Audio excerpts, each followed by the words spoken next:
लाहौर में लाशों को महफूज करने के लिए इस्तेमाल होने वाला केमिकल दूध तैयार करने वाली फैक्ट्री को सील कर दिया गया। रिपोर्ट के मुताबिक पंजाब फूड अथॉरिटी ने एक फैक्ट्री पर छापा मारकर मुलजिमान को गिरफ्तार कर लिया।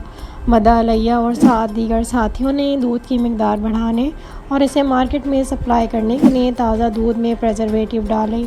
मुलजिम लाहौर कसर रोड पर फैक्ट्री में दूध बना रहा था।